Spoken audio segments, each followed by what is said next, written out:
Good evening. My name is Bob Liff, and this is the CUNY Forum, a monthly town meeting that brings prominent New Yorkers together with faculty and students of the Edward T. Rogowsky Internship Program in Government and Public Affairs. When Eliot Spitzer was elected governor last November, he promised that on day one, everything would change. Things certainly have been different in Albany since he assumed the governorship on New Year's Day. He has brought a whirlwind style, or as he supposedly told an Assembly Republican leader, a steamroller style, to a capital that has been slumbering through the last term of former Governor George Pataki. The biggest blow-up with legislative leaders came over the selection of a new comptroller to replace Alan Hevesy, who was forced to resign as part of a deal in which he pled guilty to charges related to his use of a state-paid driver for personal purposes. Legislators, more specifically the State Assembly, ignored the recommendations of a special committee of former comptrollers who offered 3 nominees to replace Hevesy. Instead, the lawmakers chose one of their own, Long Islander Tom DiNapoli, setting off an unprecedented eruption from Mount Spitzer that has made Albany the best show north of Broadway. While the comptroller dust-up was the wake-up call, there are a whole litany of mammoth issues that the new governor has vowed to tackle. Much to the consternation of interest groups and lawmakers, the biggest one, or at least the one that is first up, is health care, where Spitzer's calls for chopping away at runaway spending for Medicaid and support for a hospital's closing plan has sparked a campaign run jointly by hospital leaders and the powerful union of healthcare workers headed by Dennis Rivera. Spitzer has also targeted issues closer to the heart of lawmakers' operations, including calls for a truly independent process for redistricting. While much of the attention is focused on the battles between Spitzer and Democratic Assembly members headed by Speaker Shelley Silver, redistricting reforms likely could be a death knell for continued Republican control of the state Senate, where Majority Leader Joseph Bruno's caucus now holds a razor-thin margin. We're joined by 4 New Yorkers who are part of that public debate on Spitzer's assault on the Albany culture. Rachel Leon is the executive director of Common Cause, who has long battled for ethical reform in Albany and the city. Michael Aronson is a member of the Daily News editorial board, which has long been a critic of that Albany culture. Ed Sullivan spent 26 years as a member of the State Assembly representing Morningside Heights, including a long stretch as chairman of the Higher Education Committee, and David Birdsell is a professor in the School of Public Affairs and is now a dean at Baruch College, where he researches government and communications. I'll start with you, Rachel. You've been going up to Albany for a number of years. You're a registered lobbyist. What's different? Well, everything does feel different this year. I mean, there's an energy in the air that's palpable. So having a new governor, I think, just gives the session a totally different feel. And definitely Governor Spitzer has come in with this day one, everything changes agenda, and I think everyone's feeling it. So for us, it's been good because reform is on the agenda. So, I mean, his first day, he signed executive orders on ethics for his staff and himself, and did some campaign finance reform changes just for himself unilaterally. But it still remains to be seen what's going to happen in terms of the entire legislature. And I think the real way that we're going to be able to review Spitzer is going to be at the end of session. Did we actually pass some real reform? Michael, you look very closely at Albany. You follow the foibles and the ins and outs. And the news in particular has been quite critical of the Assembly and the Senate, but really especially the Assembly. Are you happy with what's going on so far? Well, we've written since Spitzer started, particularly after the Comptroller battle, that the Assembly just handled things the way they always do. They say they do one thing, and then they do something else. They had an agreement with Spitzer on the selection of a new state controller that they'd have these experts come in and recommend. And it wasn't required under the state constitution, but it looks like the legislative leaders agreed to, and they appeared with Spitzer, and they said, we're going to do this. And they didn't like the results, so they threw it out the window and they did their own thing. That's the way, from the outside, it's always appeared to work in Albany. They do what they want to do. And Spitzer said, no, a deal's a deal. You broke your word. And it's not going to go anymore. To be fair, and the legislators said that the committee was supposed to give them 5 members. It's a and dodge. Only 3. It's a dodge. They wanted one of their own. So they set up this commission. Well, if you pick 5, we're sure to get one of ours. They ended up picking 3. If they had picked 5, but it wasn't an Assembly member in that 5, they'd find another excuse. And Spitzer's mantra is now that both Bruno, who runs the Senate, and Silver, who runs the Assembly, have to go. And the first target is Bruno, because he is a smaller majority. The next target is Shelley Silver, who runs the place like a dictator. he decides. Ed, you were a member of that Democratic caucus for many, many years. You were a legislator for more than a quarter of a century. Is that a fair reading? Not really, but let me back up slightly. And there's an old French expression that says the more things change, the more they're the same. I never knew what that really meant until this year. Things have changed in Albany, but things are the same in Albany. One of the major things that are the same is that Albany is a place of politics. It's a state capital. Politics transpire there. And a rule in politics is the business of making friends, because you never know when you're going to need them. And this is a lesson I think that the governor is in the process of learning, because he never really had to get involved in politics as politics before this. And now he's involved in politics. And he will, I'm sure, learn that lesson and realize that you have to have friends, because we don't want a government where one man is deciding everything. I don't think we want that kind of government. At least I don't want that kind of government.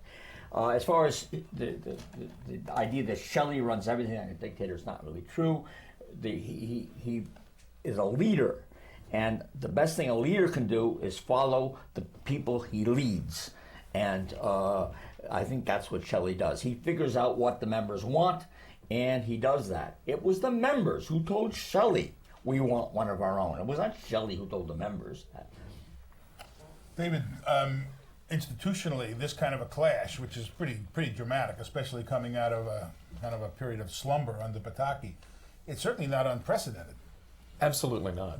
And ultimately, I think Ed's absolutely right. The governor is going to have to find a way to work with the legislature, because as important as those executive orders were in his first day of office, he can't pass a budget with executive order. He can't achieve health care reform with executive order. He's got to get the legislature to come along with him. A big question, I think, is where he's going to find the carrots to go along with the stick. The stick right now is basically saying, my electoral majority is so solid, so compelling, that I'm going to be able to go into districts and get you defeated. But that leaves open the question of who comes in the stead of a defeated legislator. It leaves open the question of whether he can actually deliver. It looked good on Long Island a month ago. And then finally, what are the carrots to go along with that? What is he able to give legislators that right now clearly Shelley Silver and Bruno can deliver? You've been looking at this. There's also a French expression, well, they all must be French expressions, right? That if you're going to kill the king, you better kill the king, or the king is going to have some pretty heavy weapons to bring back at you. The obvious question is, because of the nature of these fights and the kind of the vocal nature of these fights, has Spitzer bitten off more than he could chew? In targeting an assemblyman here or there, or a senator? I think he's targeting. I think he's not. targeting first Bruno. I agree, and I think he's targeting the entire assembly control. Look, they move when they have to, and they move, unfortunately, when they're afraid, and that seems to be the only time when they move. It's such an insular legislature. They're generally out of the public view. The majority of the people of the state of New York are in downstate, in New York City, Long Island, the suburbs. They're up there, happily in Albany, away from the attention, for the most part, of the people who pay their well-being, pay the taxes. And they do what they want. It's a boss-run institution, unlike any other in the United States, and where it's a one-man house. I mean, we basically have two legislators. We have Joe Bruno, who has one vote, and Shelley Silver, who has one vote. Bruno rests on 32 Republican state senators who support him, and Shelley rests on 108 Democrats. But there should be 212 people involved in this decision. It's not. The votes are phony, the committees are phony, the hearings are phony. There's never been a bill in the past 20 years that's gone to the floor that's ever been defeated. Every bill that goes on the floor passes. But what's the case. point of a vote? What's the point of a discussion or a debate in a real legislature? But the same can be held true for Governor Spitzer, too, though. I mean, he's coming in saying he wants to reform Albany. It's not about Spitzer. This is about the legislature and someone calling a spade, that this is a corrupt institution where members are getting arrested and thrown in prison on a regular basis. In the past 2 years, more members of the state legislature were arrested and charged with felonies than lost elections. isn't that a problem? Some of them were reelected after being indicted. Yes, Right. and we have members who were under federal criminal indictment for felony charges who went and were reelected. And they get their committee chairmanships and their extra payments. Now in Congress, when this happens, people get upset and they vote people out of office. In Albany, nothing. They get reelected. They get their member items. They sponsor little leagues. Well, I This- just think- the guy who stole the money from the Little League, for God's sake. Okay. I mean, we agree, and I think there needs And to the be. Spitzer saying, you're a bunch of thieves, okay, and I'm going to come after you unless you start shaping up and acting like responsible legislators. You know, that you have hearings, have committees, have debates and discussions. Spitzer's not going to force them to vote on one way or the other, but let's have a real legislature, have a discussion, have a debate. And instead, they just do their same thing. We'll see what happens. I just think that Spitzer needs to be mindful of the process as well as the end result that he wants to get to too, or he'll end up looking like, another dictator. So I just think we need to be sure that he, pays attention to how he goes about trying to get change, because that can be as important as the end result. I mean, when he just pushed this ethics reform through, the ethics reform became, I think, a victim of him wanting to get a win fast, because there were a lot of things that got lost And in the the legislature compromise. was exempted. Yeah, but that he agreed to that because he wanted a quick deal with the legislative leaders so he could tell the public, we've done ethics, now on to health care. And we thought that was one that would be worth, months of debate, public hearings, and let's force so that we can get independent ethics enforcement. So sometimes you can use, a good process to try to rally and get more pressure on the legislature. Let me ask both David and Ed. I mean, it's always been my sense in covering politics and covering government for more than 20 years, is that when you get onto the floor of a legislature for a vote, that's the culmination of politics. That all the politics has gone on prior to that vote. Yes. Well, I mean, wouldn't it be foolish for someone who had a bill to put the bill up without checking to see how the vote's going to go? Wouldn't that be a silly thing to do? 11,000 to 1? Not a single vote ever defeated? That's not true. It's not true. I've sat in sessions where votes were defeated or bills were defeated, so that's not true. But what we have here really is a construct that not only the Daily News but other press from the city. There's no TV station that covers Albany. Is that the members' fault? I don't think so. The Times allegedly covers Albany. The Daily News does cover Albany. The Post does cover Albany. I disagree with both those papers, but they do cover Albany. But the coverage of Albany is not the legislators' fault. And if the people are ignorant of what's going on in Albany, whose fault is that, may I ask?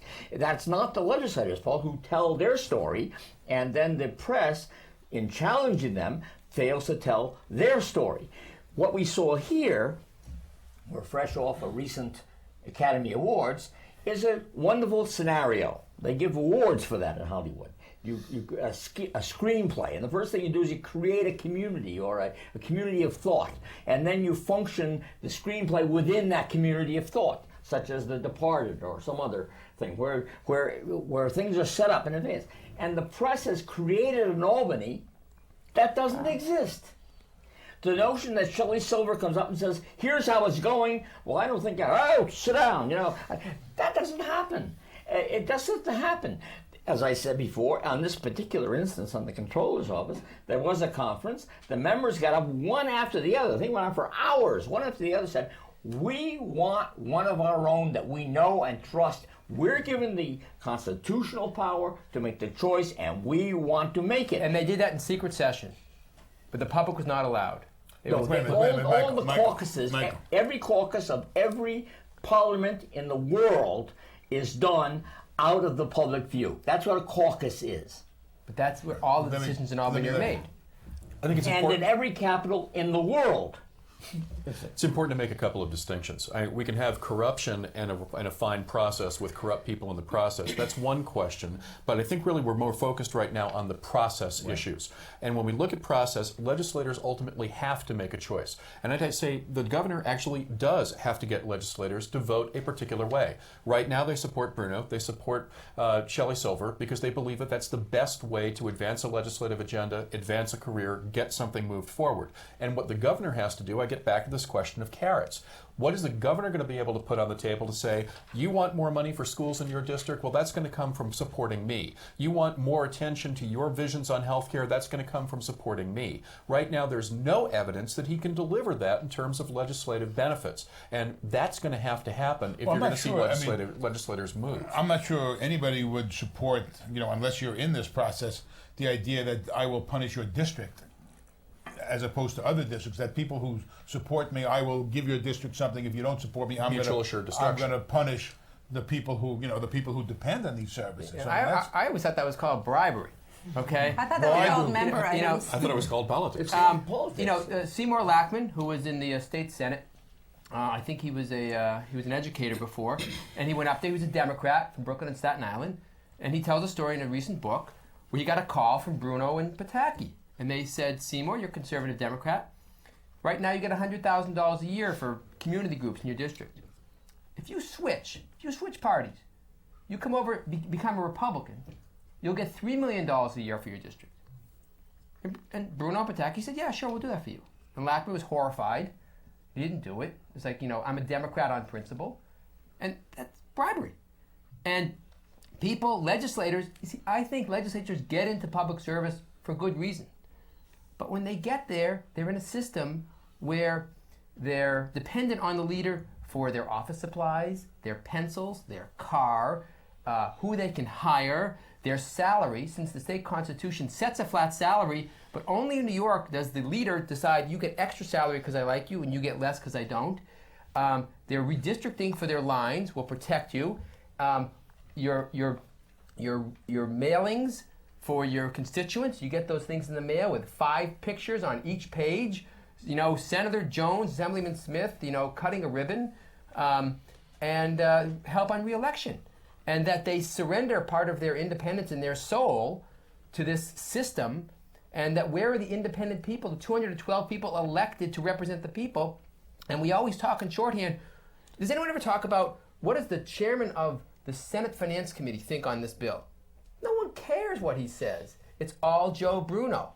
What's the chairman of the Assembly Transportation Committee? What's his thoughts on this highway thing? It's irrelevant. It only matters.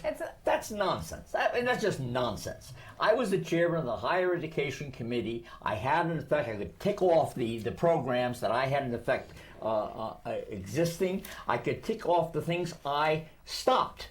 For example, ever hear of Phoenix University, the University of Phoenix? Well, you don't hear about New York because it's not allowed in New York. And I was the one who stopped in New York. 49 states have a University of Phoenix, but New York doesn't because I personally stopped it. Okay, so that's just an example. Did you have hearings on that? Did you have committee reports? Did you have testimony from witnesses? We had hearings, yes. We didn't have at the hearing we have testimony. It's yes. the biggest legislative budget in the United States. What are they doing with the money? Why don't you Rachel knows this stuff. Why don't you go up there and see? I've gone. I've seen. Well, they have a very nice building. And you went home. Well, I go up every week, and I do have to say that the assembly committees are more real than the Senate committees. I mean, the Senate committees literally do not have to meet. I mean, they can, just say that they had a meeting and not even have one. And, in Senate rules, basically Bruno decides what dies and what lives, and that's that. The assembly does meet, but there's no doubt that the leaders, Speaker Silver and Senator Bruno, control. They're the most powerful people. They do control the resources, and the redistricting is a huge issue. So, I think there's a lot we can do to give rank and file lawmakers more power and more, involvement in this process. Isn't part of the reason that the Senate is much more centrally controlled than the Assembly because their margin is so narrow? And that redistricting in particular, it seems to me, if you have a state of 19 million people, to show you the power of mapmakers, the Assembly, each chamber draws its own, and then they fight over congressional lines. But you can take the same 19 people and cut them up so that you have like a 65-seat majority in the Assembly and a 4-seat majority for the Republicans in the Senate. The same pool of people. So how you draw those lines is obviously a very powerful thing. And precisely it's called gerrymandering. And Governor Jerry of Massachusetts in 1820 and it's been going on in But this he didn't country have computers. since 1820. No. And the country's doing reasonably well, it seems to me. I don't Well, know. no, but the point I'm making is that the degree to which Spitzer, I mean, if you have a legitimately independent redistricting after 2010, after the 2010 census, is there any chance that there's a Republican control in the Senate? I mean, it's up to the voters, but it Right. definitely seems like the Senate majority, in Republican hands is on its last legs. And I do think that's why it's difficult, because Spitzer's reform agenda is literally, the difference between life and death for them. I mean, if they pass redistricting right now and campaign finance reform right now, I think they lose their majority even quicker. But they should do it because they're going to lose it anyway, and then at least you'll be able to have competitive elections in the future. We're probably not allowed to bet, but I'll bet you right now that the Republican majority will be gone in the next election. But what We the don't have to outcome wait of- for redistricting. Maybe The on outcome of before. that is completely open. I mean, right now we have a Democratic governor, we have a Democratic assembly, and the governor can't get anything through the assembly. So it's not necessarily the case Right. that we can predict the outcome just because the House flips. And I think it's very, very important that we not mix apples and oranges here. When we talk about what happens if we have a free and open legislature, meaning in this case, and it can mean any number of things, but meaning in this case that you have members feeling free to advance and they have a relatively easy time advancing to the floor for debate items that they want to consider. That by no means means that there's going to be an end to horse trading. It by no means that there's going to be an end to my saying, I'll take $1 billion out of my bill here. If you put $1 billion back in there, that's the nature of the compromise that is inherent in the political That process. is incidentally illegal. And But just so we know, that's illegal.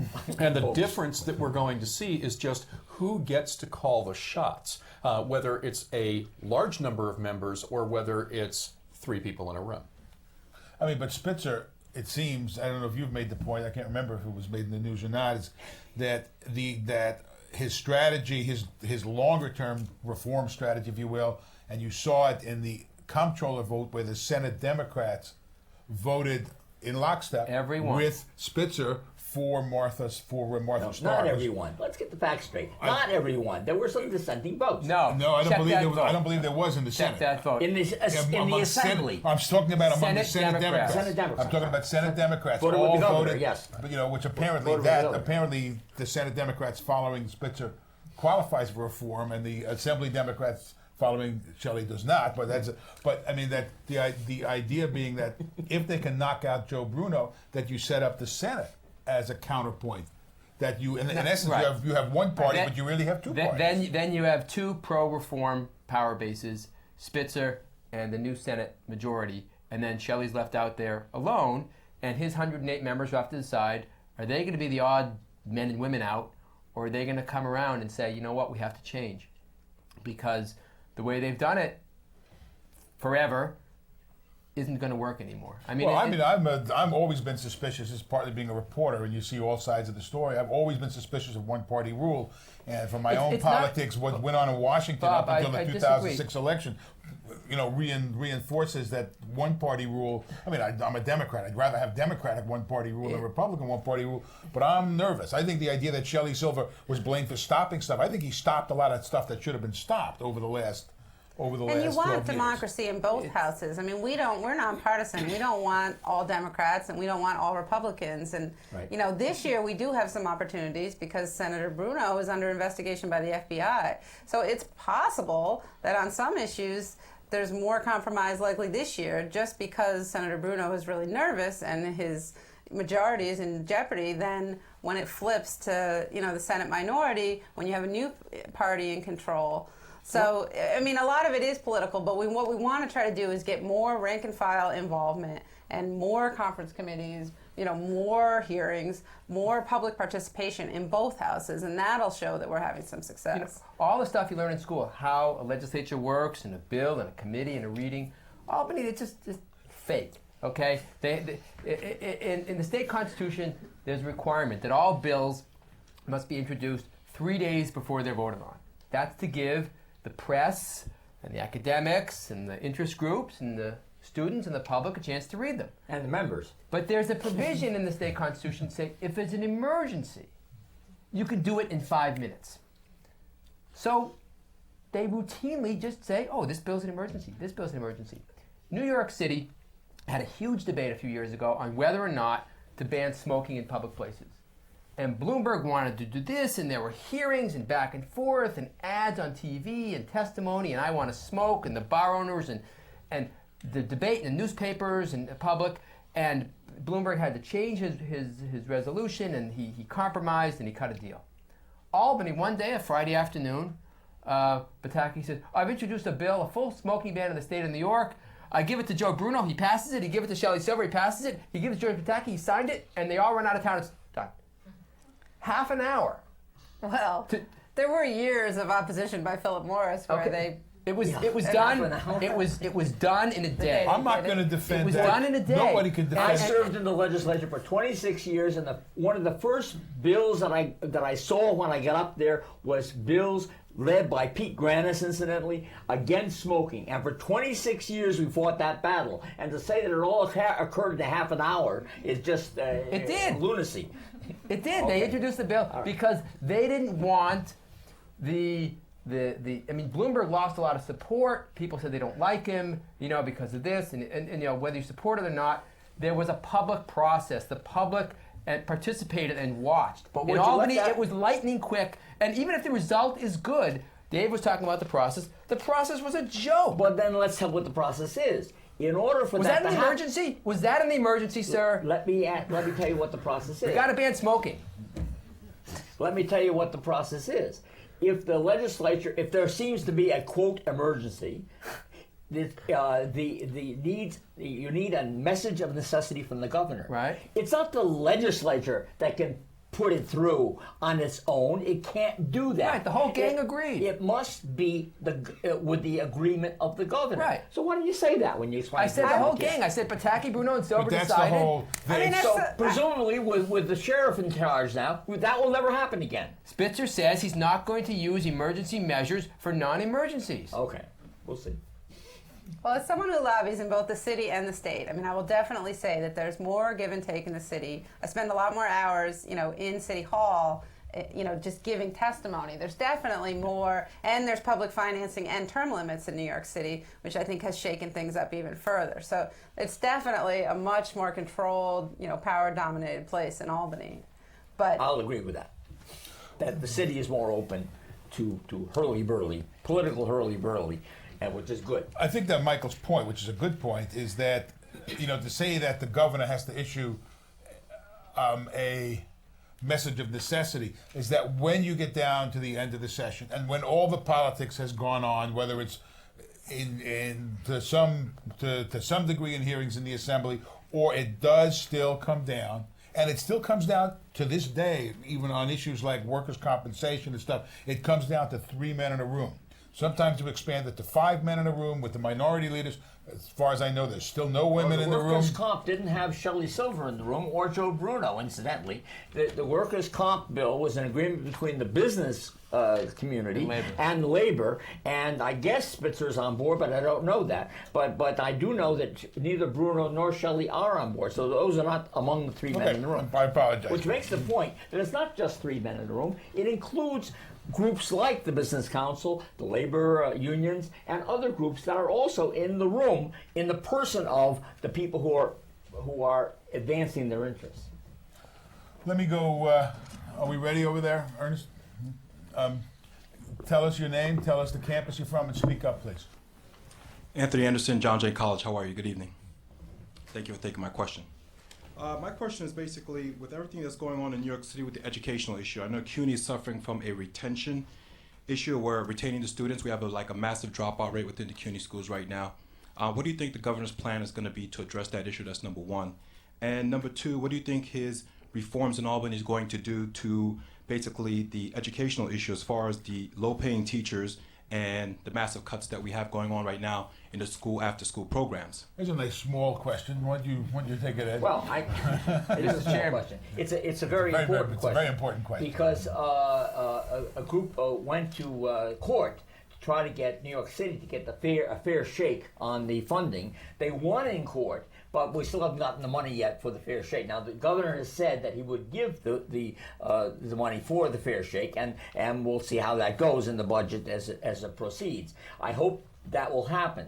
There is right now a disconnect between the need of New York to enter the 21st century, although we're already in it, to enter the 21st century, and the money required to enter the 21st century vis-a-vis education. We've got to increase the education dollars. Spitzer says he's on board. God bless him. I hope he is. We'll see how it goes. You were talking also, I just want to come back, I'll come to you in 1 second. I just want to bring up the point about member items, which was mentioned.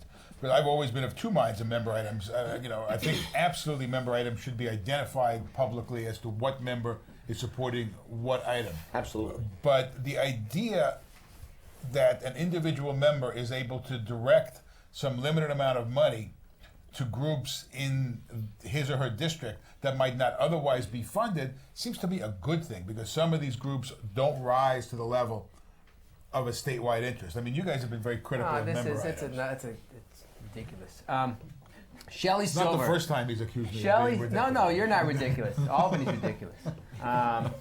And Shelley Silver, the man we keep talking about, gets $7 million a year for his district. And that's good if you're in his district. The problem is only, 80,000 people? How many people in an assembly district? Most New Yorkers aren't in his district. 130,000. 130,000 people out of 19 million are in his district. So if you're lucky enough to live in Shelley Silver's district, downtown Manhattan, that's good for you.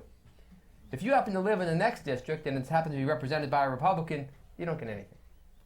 Now, There are no Republicans in Manhattan. But go well, ahead. that's another thing. I mean, New York City has 60 members of the Assembly. There's two are Republicans. If the vote wasn't, if the districts weren't gerrymandered, there'd probably be some more. 3. I I really don't. I mean, the city is a Democratic city. But it's not, 60-1 Democratic. I mean, what we have Right, now is an but- incumbency protection program. I mean, it's but about on the member keeping- items, the thing I want to say is the Assembly, all the Assembly Republicans together get less than $7 million. So one man in one district gets $7 million, and he's just an assemblyman. Is it right to mention that that's the district where the World Trade Center was destroyed, and a lot of that money that he was counting in the $7 million is in the rebuilding of certain areas that have to do with the rebuilding of downtown Manhattan? I want to go out not on a limb. 9/11A. This is about member items. That the leader gets There's a huge equity issue. the around leader- that. the leader gets But it's more- not $7 million. And He gets let's more go than back the to the entire conceptual other piece, party. though. And it is equity issues are important, but if we assume that they are transparent, if we assume that people have to espouse them publicly, and that they are reasonably equally distributed, what's wrong with the idea of an elected member of a legislature being able to champion the causes of local groups? Exactly. And I It's think fine if it's transparency. written into legislation. So we do have agreement here tonight. We're going to move ahead with an equally distributed member item process that is simply open and equitable. With a public purpose. That's With a another public thing purpose. that has gotten lost that Attorney General Cuomo So we have has achieved pointed things. out. Equal, I'll hedge on, but open, I will not hedge on. I agree that it should be totally open. But Nothing Not is equal. I also Nothing is believe equal. that I also believe that Silver's member items include groups that are much broader than just his But district. it's No, but tied there to is him an equity- personally. There is an equity issue, but I don't think. Like if you look at domestic violence shelters, I mean, there's a domestic violence shelter that gets several $100,000 a year from Speaker Silver. There's domestic violence shelters all across the They get state that nothing. get maybe $5,000 from other members. So there's definitely, you can look at programs that are giving the same services to needy people across the state So it's- and see huge disparity in terms of, so there's just no It should rhyme or be reason more. It right should be now. more equal, but Right. equal. I don't know. It's good to be the king. You want to hear another crazy But it's story not just Sheldon about Albany? Speaker Silver. I mean, Senator Bruno, it's the same thing. You He want- gets more member items than all the rest of the Senate Democrats all right. do. He's not speaking in favor of Joe. Here's Bruno. a crazy story about Joe Bruno, okay? Uptown Manhattan, there's a place called Hamilton Grange. It's right near CCNY. It was Alexander Hamilton's home, okay? A couple years ago, there was a bill in Albany to move this a few blocks onto city parkland and give that to the federal government, okay? So it had to pass both houses of the legislature. the federal government was going to pay millions of dollars to restore this house for Alexander Hamilton. So it was introduced in the Assembly, and it passed right away, introduced in the Senate. Wouldn't pass. I called the local state senator. There was David Patterson. He's now the lieutenant governor. And he said, they won't let the bill advance because I'm a Democrat. And the rules of the Senate are only Republicans are allowed to introduce legislation. So I, at the Daily News, I said, this is important to the country, to everyone. So I called a Republican in Queens. And I said, I explained the story. He said, oh, I'll sponsor the bill now. So he put his name on the bill, Frank Padovan, and it passed. Alexander Hamilton, they wouldn't let a bill go forward because it was in a Democrat's district. It may have been an attack on the New York Post. No. But that's ridiculous, and we laugh about it. But there are millions of people in this state, in this city, who are represented by a Republican assemblyman, which means you have nothing. You don't have a member. He can't introduce legislation. He can't get anything done. He can't get you member items. Maybe he can get you a visitor's pass to watch the phony debate. And millions of people in this city are represented by Democrats in the state Senate, which means you have nothing. You probably all live in New York City. You're all, for the most part, represented by Democrats in the state Senate. You don't have a state senator. Yet. And if the flip happens, hopefully the new Democrats who will take over say, you know what? We're not going to treat the minority party like invisible insects. We're going to give them half. They're going to get equal resources. They're going to introduce legislation. It's going to be like a real legislature, like in the Constitution and the textbooks, instead of the phony boss system they have there. That was an editorial. So what do you do for a living? know that. Yes, sir. Hi, my name is James. I'm from Brooklyn College. And my question to you is the chain of command in Albany. I mean, as far as who gets to pass bills and how do that play out, and who gets to what's important, and how is the money spent? Is it 3 men in a room? I mean, when the final deal is cut, is that what is It depends on the issue. I mean, I think I think it is true that you have to be in the majority to sponsor a bill and get it going. And we know if we want to move a bill, if we start in the minority of either house, that is not a winning strategy. I mean, you want to get someone in the majority. But there are definitely leaders, beneath the 3 men in a room. But when you talk about big deals, education, healthcare, the big budget stuff, that particularly the budget, which is why it was really important a couple of years ago, even when Governor Pataki opened it up a bit due to pressure, and even just started having the leaders meeting on TV, so regular people could at least watch the debates. They were staged and they were fake, but at least you're bringing the public in to an extent. But it's definitely leadership driven.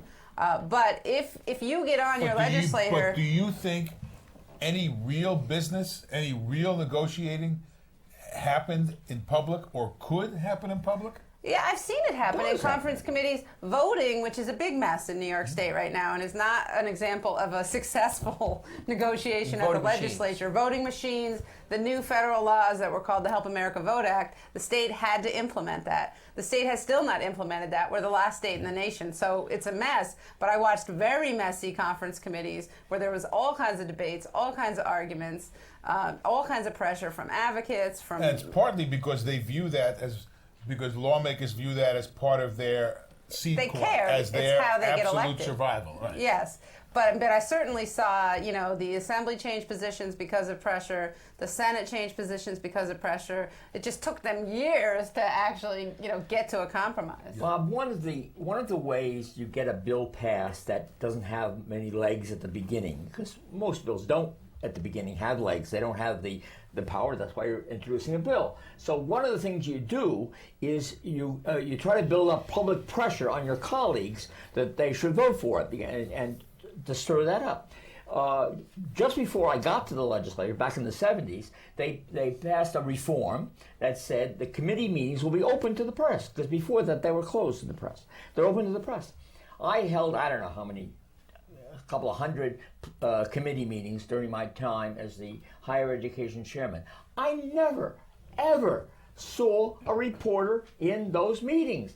Those committee meetings are very lively. You've been to them, and they are extremely lively. Back and forth we go with our arguments, and they're extremely lively. But that never gets out to the public because the press is too something or other to attend those meetings. And so it's very, very difficult to build up public pressure on the other members of the legislature to vote for a bill that you think is worthy. I actually think part of that is because the Capitol is 150 miles north of the media center. That's what I said. There's a real vacuum, Yeah. yes. Yes, sir. Covered. Hi, my name is Kefri Williams. I'm from the Borough of Manhattan Community College. My question to you would be, how do you reform the legislative process in Albany to ensure that the majority party doesn't really trample over the minority party?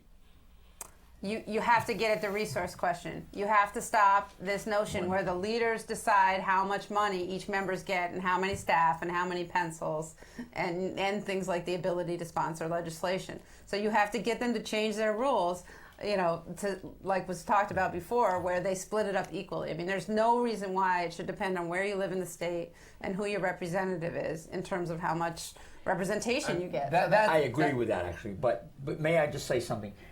We haven't gotten to the point of campaign financing. You've got to get a hand. We as a nation have got to get a handle on campaign financing. It's out of control. How much did you spend on your last 10 elections? Oh, not much. Right. I So was what's cheap. Yeah, but the open But- seat that was just in February was $5 million. But that was an there's a aberration. lot That of was an stake. aberration. That was an Yeah, aberration. but every seat that's competitive Because there was now. power at risk, Yes. power at stake. Too much importance is put on campaign financing, and that gives people who are not elected to anything too much power in Albany. Nobody even knows who they are. There's another problem for those, those boogeymen, Silver and Bruno. If I'm the teachers union, I don't give a big donation to Rachel or to Bob or to David. They're members. I give it to Shelley Silver. I give him $500,000. That's not true. That's simply not true. And I'm not teachers union. If I'm a big interest group, I give money to a committee controlled by Shelley Silver, who then gives it to the members, and that keeps the members in line. That's true. Okay, That's partially true. And that is true. Okay, and again, it's all centralized. So if you want to be a good boy and a good girl, you discuss, but in the end, you vote the way your leader, I was expects you to supported by the vote. teachers union, just so you know, directly, not through Shelley. Now- Let's get back to the question You're of minority committee chair, political though. rights in a Before I legislature. was a committee Because this is really a tough question, because on the one hand, you want to give the minority rights to assert bills, to participate in a process. But look at the national legislature right now. Democrats came in, said we're going to open up the process, but first we're going to have our first, was it 40 days, I 100 believe? hours. 100 hours. 100 Our first legislative 100 hours, and we're going to pass all of these things, and we're not going to let the Republicans introduce or block legislation. The majority is always going to have the ability to do that unless you put in sort of poison pills. Political scientists debate this all day long. If you over-empower the minority, then you get gridlock and nothing can happen. And so there's a real question about how best to strike the balance. And the only point that I'm making here, clearly there's a lot of room to maneuver in Albany before we even begin to test those limits. But those limits are there, they're real, and they're hard to resolve outside of major rules changes and perhaps even constitutional conventions. Yes, sir. Brian Burston, Brooklyn College. I wanted to direct this to the whole panel, of course, but also to the Daily News editorial page editor, Mr. Aronson. As a reporter for 20 years, Okay. pick on editorial pages Okay. always. Okay, wonderful. And to Ms. Leon, do you think in light of the Brooklyn judiciary's history of scandal that Eliot Spitzer will act on the state problem of judiciary and the judicial selection process? And Mr. Liff, I just want to clarify whether you were the spokesperson for the Brooklyn Democratic Very good. Yes, I Organization. was. I was several years ago, and I have a lot of opinions on picking on how judges are picked. So That's another yes. program. And I'm a plaintiff in the Lopez Torres case, so Common Cause is well, we will directly talk about involved in that, the yes. litigation. But we hope that Governor Spitzer will start right off by introducing judicial public financing, I so think that that's we what the can governor- change how judges are selected. But ultimately, I think we should have merit selection. Well, I And think that's what's one way. going on, and Judge Kay just had her state of the judiciary speech, and we have like 17 levels of courts, and they want to kind of compress them into some rational level. I think that the judicial selection is: do you want a merit selection or do you want an elected system? And the idea of an appointed judiciary is great if you like the person who's doing the appointing. So I think it's a very complicated situation. And Let me give an editorial. Yes. If Governor Pataki was the one who chose all the judges of this state, it would have been a disaster. No other word. I just wanted to address the question. I think Spitzer does want to act on it, and he called for it. I think in his early speeches, one of them, and he said, "Let's go for that." The problem is, he's very limited in what he can do. It goes to the legislature, and some of it is a constitutional and now the amendment. Supreme Court is taking it on, so it doesn't matter. They can do what they want. Well, they won't do anything until the but U.S. that's Albany. They won't do anything. Answering the question, the state Senate has already passed legislation to say let's change the way some judges are elected. It passed overwhelmingly. Almost all the Republicans, a good number of Democrats voted for it. The Assembly hasn't even introduced a bill. There's a member of the Assembly, his name is Shelley Silver, who also serves as a delegate to Judicial Conventions.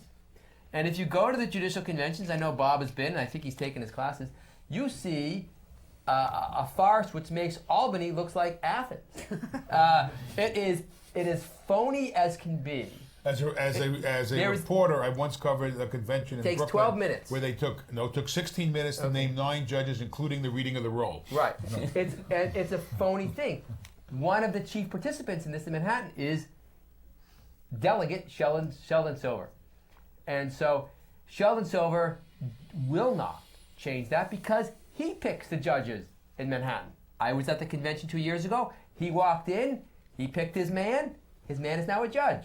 He's probably a qualified man. But Sheldon Silver was not elected governor. He was not elected president. He's an assemblyman from the 64th AD. Okay? And he has abrogated the rights of the people in this room, in this state, to elect your judges. Because New York State said, we're going to elect judges. Then the legislature said, but we're going to take the votes away from the people. We have written editorials saying it should be an appointed system because if you're going to have a president or a governor or mayor appoint, you all know who that person is. People made their decision to vote for president, Bush or Gore, and some based on who they pick for Supreme Court. That was part of the decision. And if you want conservatives on the Supreme Court, you pick Bush, and he'll give you those conservatives. You could have a system which had both merit and election. Except the election system is a fake system in New York. Wait a minute. Which is that you have a panel that people can pretty much agree upon, as we have in Manhattan, a panel which weeds out the junk and allows only people who are qualified to go forward, and then from those qualified people, the people can vote. Which is exactly what Shelley Silver agreed to for the state controller, and when they picked the ones they wanted, he didn't like that. He said, I'm going outside the process. So we're back to the controller again? Well, no, I mean, back to Sheldon Silver. We think that candidates need a direct route to the ballot, that you can't just depend on a screening committee. I mean, you have to get it out of the hands of party bosses. So if you're going to have elections, the candidates need a way to get to the ballot. They need a way to go directly to the voter. And you need public financing. That will cost a lot of money. You need judicial public financing. It's a great place to start. I think Spitzer's heart is financing in the right key. place. Democracy is not cheap. Well, also the wave of judicial reform doesn't end with. Let me do a little bit of editorializing here. It doesn't end with the issue of how you pick judges. There's a proposal from Judge Kaye from last year to have a state takeover of the public defense structure, because poor defendants, depending on where you live in the state, could determine whether or not you get a decent defense. She talked in her speech about a state takeover of parole, because when it's done on a county by county basis, it's very hit and miss. There are no statewide standards. She talked about taking these 17 layers of courts. What happened is you go back to the 1800s, and instead of ever changing it, they just keep creating new courts, and they just keep, in Brooklyn we had, I guess in Manhattan as well, you have these municipal districts that date back to the 19th century, where people will run from one small part of the county, but they're basically the same as every other judge, and everybody's elected to the civil court winds up as an acting Supreme Court justice anyway. Okay. So there's so the wave of reform shouldn't stop with judicial picking, but to really attack. That's my editorializing. Pardon me for editorializing with an editorial writer. Yes. Good evening. My name is Bettina Roberts, and I'm from John Jay College. Just wanted to speak about the healthcare issue with Spitzer. What more is he doing as far as the HIV/AIDS epidemic that's growing uncontrollably? And here, actually, in New York City. I'm not aware of. I don't know what he's done yet on that. HIV, I have not heard. Okay. He may have a position, but I don't know what it is. I mean, basically, his health. The way I understand it from watching, it with. I do think it's the best show north of Broadway. Is he's really beginning with an institutional attack, with an attack on what he considers to be vast waste in the system on a broader level. And I'm not sure. It seems to me that that funding on HIV programs is the kind of specific that in fact does get hashed out in the budget process, but that we're not at that point. I mean, when he's he taking talked much about broader strokes. His health priorities were insuring children who aren't insured right now, and then all of this around Medicaid and getting the costs down. So I haven't heard him talk about HIV/AIDS. Well, and I haven't heard anything on HIV/AIDS either. But in limiting some of the money to the hospitals and pushing it out towards Section 28 community health centers, you at least implicitly create an environment where you can have more first-tier care. So trying to issue preventative health standards and whatnot, rather than trying to come for grievously ill people to the hospital. Here again, it would be useful if he would work with the people who are doing this work instead of just fighting with them, but working with them to set up. And when you say them, meaning the lawmakers who are going to have to pass the budget? Lawmakers and the unions and the hospitals themselves and everybody together. That's what politics is. You talk together and you come up with a solution to a problem. So you want to do that. But it's pretty clear that one of the kind of earth-shaking battles that's going on is when you have the combination of Local 1199, the very powerful healthcare workers union, and the Greater New York Greater New York Hospital Authority. Is that right? Greater Hospital Association. Hospital Association, getting together, running joint ads, which is kind of management and labor. If I were the governor, I would say, on "Come on in, let's talk."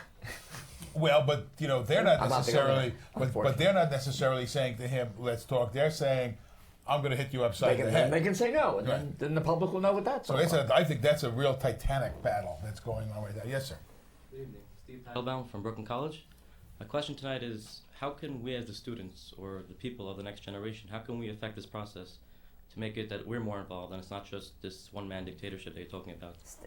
Voting, students need to register to vote, because if you do go to Albany and lobby, the first thing they check is to see if you really are a constituent and if you're registered to vote. I think using the internet, we've really used the internet a lot more in our organizing, and it's still not that many people actually contact their individual legislators or the chairs of the relevant committees where you're trying to get reform passed. So, if you participate and get involved with an organization like Common Cause and you're in the cause nets, we can shut down the internet communication of legislators, and they get really mad, and they say, I got 500 emails yesterday, I couldn't even read my emails, and that they heard a message. So I think getting up to Albany, getting out there and voting is really crucial. Let's get on the phone.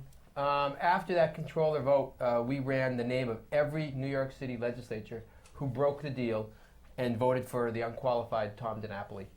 Instead of Martha Stark, who's she would have been the first black woman to hold statewide elected office. She's a city finance commissioner. She was eminently qualified, top law school graduate, White House fellow. Instead, they picked their friend. And so that's not true. Sir, that's simply not true. Sir, and he's not unqualified. He is unqualified. You're unqualified to judge him. No. He's not unqualified. Okay, I'm trying to. If he wanted to be controller, he should have gone out and run. Okay? He should have challenged Alan Hevesy and really run. Instead, he went to his friends and he said, "Will you make me the controller?" He went to the committee, and the committee said no. The committee said you're not qualified. The committee said there are 3 qualified people in the state of New York. Okay. Who are qualified. We would have put you on that controller. same list, okay? And when we put the names of the list, I vote for Ed. We put the names of the list. People call, and you call up. You look up who your assemblyman is. If you're in Brooklyn or Manhattan, and you call and say, you know what? Who did you vote for state controller? Did you vote for Martha Stark, the woman who's the black woman? She would have been the first black woman, a statewide office holder, eminently qualified, or did you vote for Tom DiNapoli? And they get nervous, they get scared. And when Spitzer went into districts and zapped these people for doing it, they said, I'm getting more calls from constituents, and I'm trying to explain myself. Make them explain themselves. We have a couple of minutes left. Quick question, please. Georgie Donganzi from College of Staten Island. I was wondering, my question was to Mr. Sullivan. Being part of Albany for 26 years, what do you think is the most important changes that have to be made in Albany, if any? Most important change? Two things really, and there maybe people agree, I don't know. The one is rein in campaign financing is the major thing that is going to require an amendment to the Constitution of the United States. I think we should get to it because the Supreme Court for some reason said that if you spend money, $1 million on a campaign, that's free speech. It's okay if you have $1 million, a lot of people don't have $1 million. So that's number one. Number two is sunshine. We've got to have people see what's going on, see completely. I urge the newspapers, I urge you again, would you please cover it more than you do, not just in editorials, but in a run-of-the-mill way. And third, I'll add one to that, students have got to vote. There are 1 million higher education students in New York State. If you guys would organize and vote, you could start pushing people around. But just calling is good, but it's not good enough unless you are voters. And if you do that, then you can start telling people what to do. We've got about 30 seconds left. In this battle, do you very quickly, yes or no, do you see this battle between Spitzer and the legislature settling down and they get a budget on time? I hope. Yes or no? I don't care whether the budget's on time or not. Obviously, as my friend would agree. But I don't think it'll settle down quickly. No. No. No. They'll get a budget, but the war will continue.